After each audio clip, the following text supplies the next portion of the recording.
Hi! This is Pretty Lie again and welcome back to my channel. Please ayaw kalimot mag-subscribe. Daghang salamat.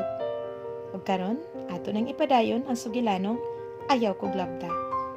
Chapter 12. Ayaw kog Deadmaha. After sa among moment dito sa boardwalk, gihatod ko ni Hendrix sa amoa. Not much were spoken between us. Mura ba og there wasn't spoken language between us. We were both lost in our own thoughts. I don't know what's running through his mind. Basta ako, I was reliving the moment we've shared. I was trying to analyze what has just transpired. Murag di ko katuo nga nahitabo to. Hendrix and I gauban sa usa ka lugar unya wa mi magsininghagay. It's a miracle, di ba? Nindot kayo sa pamati, mas na-appreciate na ko iyang kaambungan. Murag ni samot siya kagwapo sa akong pananaw. That night, I kept on tossing and turning in bed.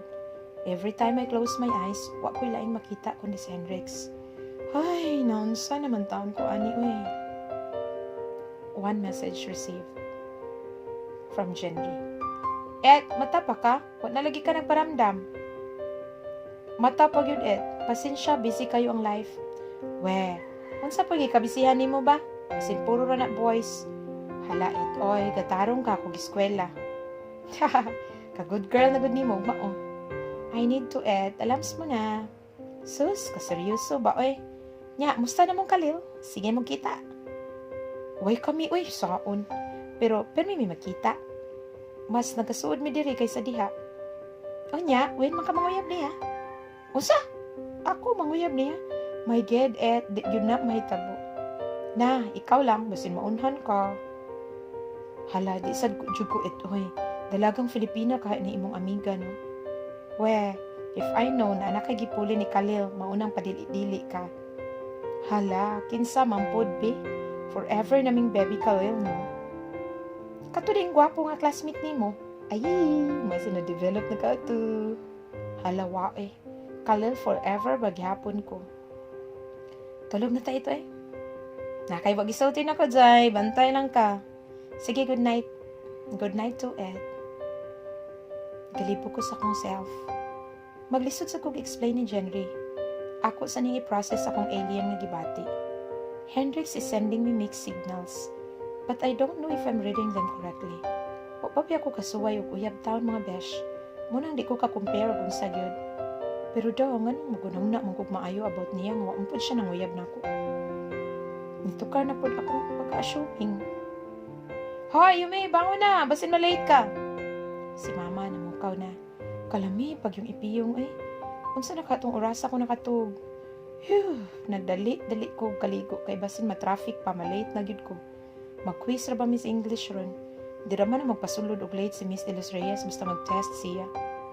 Mayo gani, gihatod kong papa ron kay nisayo siya og report sa work. Igot siya pag-abot na ako na 15 minutes before the time. Maka-review ako sa akong notes. Wala ba kayo ni sulod sa akong utok gabi Kaya lams mo na mga besh. Lain akong ginahon na. Oy, Zay! Diin mo paingon Hendrix kahapon na miyak man lang ka. Agoy, kadukos tingog ni JD. Nanglingi gyud ang mga classmates. Shhh! Hinaya sa ng tingog ni mo ba? Unsa ba? Secret ito? Pa ko na-inform, Zay, oy. Hilom na diya ba? Wala na to Hetches! Unsay wala, ni blush mangani ka Ay, spill! Nanungog yun ang bayot laguta. Na-feel po na ako nga namuwa ko kay niingat akong naong. Affected lang inyong ate, mga besh. JD, go back to your seat. You're so noisy. Hay, salamat nabot si Hendrix. Gipapahawa niya si JD sa iyang lingkuranan. Di ko gusto ma-hot seat. Nitalikodan ko pa as if busy sa notes kay awkward kayo. Ako kay ba unsan pag-react after yesterday? Are we friends na ba or what? How to be casual with Hendrix ba? Ambot lang mao kabalo gyud. Wala man pud ni tagad si Hendrix nako ang tuniabot ang recess. Mauusod ka kumuuna og tagad. Yumi, dali na adto na ta sa cafeteria. Gasyagit na pud ang bayot nga JD.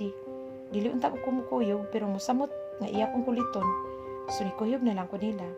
Wala naman pud kayo may magkaistorya nilang JB ug Mary Kim. Maayo na magkatsikahay pud mi kay sila ra biya akong sudere. Pero pag abot sa cafeteria, gamahay ko nga ni kuyog pa ko. Kay Look who's here! The beach in sheep's clothing! Gisugat yung kung rin pagsundod pa lang gani namo sa cafeteria. Unsa may problema ning bayhana ba? Walang gyud ko magtagad niya, padayon ning naglakaw nilang JD padong sa counter kay magpalit og food. Huwag sa dihang, "Don't turn your back on me when I'm talking to you, bitch." Dayong bira sa nakapuntahin na kong buhok. Ayay, kasakit ba? Murag nalarot ang akong smooth hair do. Di gyud unta na ako siya tubayan mga besh. Pero nanubra na siya. Okay na nang istorya, pwede rin akong i-shutdown akong dunggan aron di makadungog niya. Pero kanang hilabta na gani ko physically, di na dyan na pwede. Ako pag yung buhok nga pinangga kay ninako. Asset ka ninako mga besh. Crowning glory ba, you know. Pagbira niya sa akong buhok na atras ko. Hapit ko na tumba kay gibuhian po din niya og kalit. Aos pag-atubang nako niya, diretso akong kamot sa iyang naong og tugpa. Pa! Murag na wingig si Moirin sa kakusog kay gihunatan ka nako. Ah shit, how dare you to slap me, huh? You asked for it. I'm just being kind. Kalma ra gid kayo akong tubag mga besh. Mura lang og IV agwas ang peg. You're gonna pay for this, you bitch. Nidumog unta siya padong nako. Pero kalit nga gigunitan ni Siegfried iyang duha ka kamot. Enough, Moy. Don't make a scene. You're too popular already. And Hendrix is not a fan of it. You know better. Pag-mention ni Fred sa name ni Hendrix, kanigaan dayon ang bugat kay nga naong ni Moirin. Choose, feel sad kay niya. As if wako kabalo, nga wa ka gusto niya si Hendrix. Hilasang ati eh. And thanks to Siegfried, nakakaon ming malinaw sa akong mga friends, kay gidala niya pagawa sa cafeteria ang demonitang Moirin. So, unsa na score ninyong Hendrix ha, Yumi? Tuan na po, ang entregerang palakang bading ni hirit na sad. Ijukulong aniya ay. Bitaw Yumi, ingon si JD, gadungan mo guli ni Hendrix. O, nidugang pagyud si Mary Kim. Basta mo tingog ni si JB, mag-walk out na din ko ha, ba, promise. Do, unsa may naaana ba, magdungan mi guli? Eh, pass if lang ba? Aron ingnon nga, maragwa ra para dili obvious na affected. Cheers! Gipasakay ka ni Hendrix sa iyang car. Jaguar die convertible niya, wala lang. Nisigang mata ni JD, murag yun siya. Di katuhuan akong gisulti ba? Kaya nga no di ay. So what? I mean, iyan mo kong gipasakay. So nisakay ko. Sayang si Bia ang plate. Hello Yumi, don't you know nga dili na magpasakay ang mga girls si Hendrix sa iyang Jaguar? Aus? Ako raman usa. So okay ra, girl raman ko. JD rolled his eyes. Samtang si JB o Game nag-ihay katawa. Gipaagi na lang ako sa joke akong tubag kay aron dili na sila magsige og pangutana. O kakagets? Ikaw pa lang ang nakasakay ana iyang car, Zay. Sus, big deal ba na? Sagdi lang, ako yun siyang ingnon. Ingnon ako yun, nga pasakyon sagka. Tara na, kay hapit ng bell. Ugway na himo ang bayot kay wakalusot sa akong mga evading tactics. Happy to do that. Pero time pa, tinood ka ito nga. Ako pa'y nakasakay sa sakyanan ni Hendrix. Wow, mga besh, haba ng hair ko, mauna. Kasukaon na po ko, fuchsia nga, glitters. The rest of the day, wala kami nagpansinan ni Hendrix. Which is mas okay pa rin ako, kay ukwardan lagi ko mga besh. Pero ug di ko matanaw niya, feeling na ako he's staring at me. Nito card na po na akong pagka-feeling nun. Practice na po mo, Yumi. Si Siegfried nakadungan ako pagawa sa classroom. Si JD ni una na kay mahapit pa siya og locker kay naikuhaon. And besides, dili mi pareho og adtuan. Music room ko while siya sa dance studio. Oo, ikaw asa ka? Gym, basketball practice. Okay, sige, adto na ko. Wait lang, dungan na ta. Ihatod ka sa music room before ko adto sa gym. Og ni-smile pa siya mga besh. Lami, jud kayo og smile baka na abot sa mata. Hala, ayaw na lang malangan pa ka. Okay ra ko, doon naman po ang music room. Come on, Yumi, di ba I told you, let a gentleman do his job. And then he winked. Hala, he's so cute. Time pasa. Is he hitting on me? Hambot lang, uri. Basin ingani lang na siya ka-playful. So, wag kang feeler, Yumi. Makalikaw, jud ka-istorya ni si Siegfried ay. Cool kayo manulti. Dili ang bugiro. Unya na sense of humor. Feeling close na dayon mi though, dili kayo may gastorya sa classroom.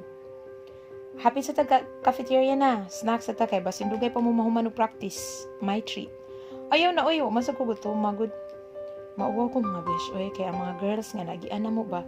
Kay lain, kay tinan-awan nako. Mura bag ilaha si Fred. Suya lang mo mga zay. If you're not, then I am. Tara ko yugi lang gud ko. O irasid kayo ko mga besh if mapakipot pa ko. Fred has been nothing but friendly to me. Pagsulod na mo og cafeteria kay naya mga barkada including Hendrix. Kasulunon ko dili kay awkward kaayo. Naka-remember ko last time nga ningon si Hendrix, I'm flirting with Fred. I'm worried unsa nasad kayang isulti this time. Dude, mao di nga awahi ka ha.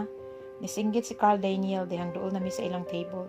Nagkinataw-an na ilang barkada pero si Hendrix naka-poker face ra. No reaction. He just looked so bored. Wadyo ko tagda ay. Mapod siya ni join pagpangatawa siyang friends. Bisura is pilingon tawhana eh. Hahaha. Obvious ba dude? Come here Yumi, let's join them. Agoy, sa mukha awkward. Mga besh kay ang bakanting lingkuran na nasa kilid ni Hendrix. And no choice, nilingkod na lang sad ko. Dapat lagi walang jud ako ni Kuyo. Pero Deadmaha si Hendrix ay. Asin wag yun ko niya pansin na bisan mo tanaw na lang nako, wag yun. Unsa man gyud tong nahitabo gahapon ba? Don't tell me, damgura tong tanan. Oh please, Hendrix. Ayaw taon ko og Deadmaha kay maka-hurt sa heart.